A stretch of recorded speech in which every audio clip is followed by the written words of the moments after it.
I want to give you a sense of what's at stake in this election. What's at stake in an election where we seem to have a new direction for America, propelled by a new and different Republican Party?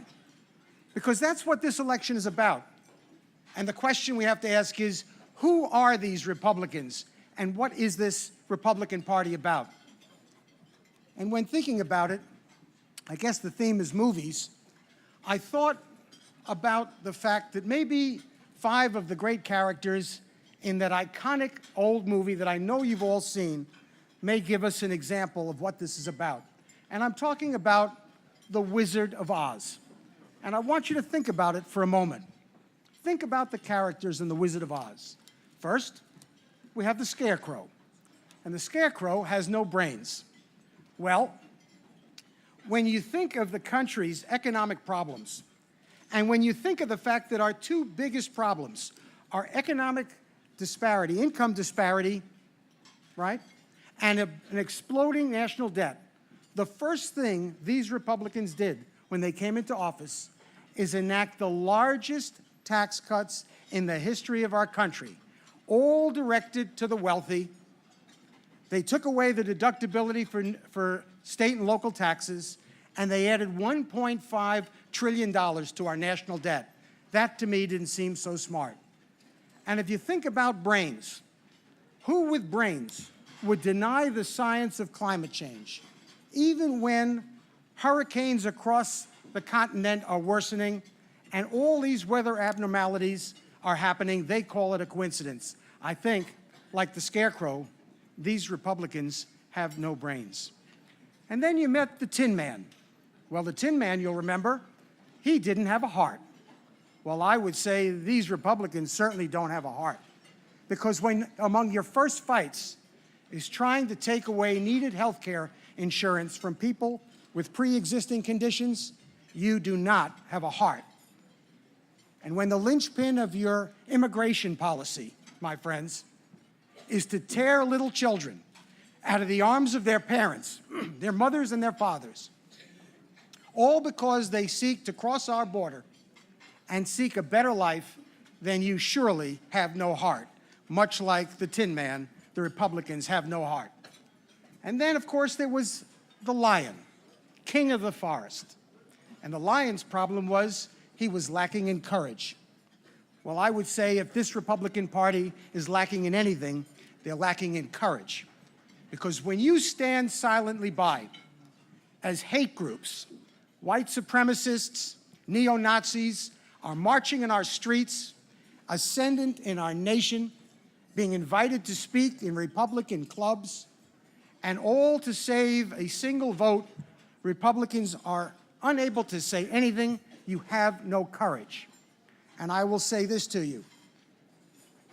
With the continuation of mass shootings in our churches, at concerts, in theaters, in the very schools our children attend, all out of fear of retribution from the NRA, this Republican Party will not pass one piece of legislation, even the simplest piece, to keep guns out of the hands of the mentally ill or out of those who are on the do not fly list. Then they are nothing but a bunch of cowards.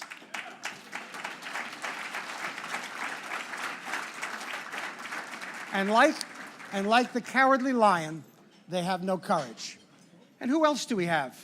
Why, we have little Dorothy. And she's the only average American in the whole story, isn't she? And what is she? She's a little girl who's lost. She wants to go home, back to Kansas and the America she loves and knows. Little Dorothy. And where are these people going in the movie? Why? They're off to Emerald City. They're off to see the Wizard of Oz. And who is this great and powerful Wizard of Oz who yells and screams and pontificates? It takes a little dog, doesn't it, Toto, to finally pull back the curtain and reveal the truth of who this great wizard is. He is nothing but a con man, a carnival barker, a liar and a snake oil salesman. He is a blowhard and a bully who blew in on a balloon filled with nothing but a lot of hot air. That's who this wizard is. And that's who we see toward the end of the movie. But the movie, my friends, as it turns out at the end, is really all just a bad dream, isn't it? And that's where the movie and our real life part company, because this is not a bad dream. We're in a new America now. We're in the Trump America. We're in an America that is all about promoting hate and division. We're in moral retreat. We're in complete reverse. But this is not our America, is it? And this is not the America that our founding fathers risked everything to give us. This is not the America of Washington and Adams, Jefferson, Madison, and Monroe. And this is not the America of Abraham Lincoln.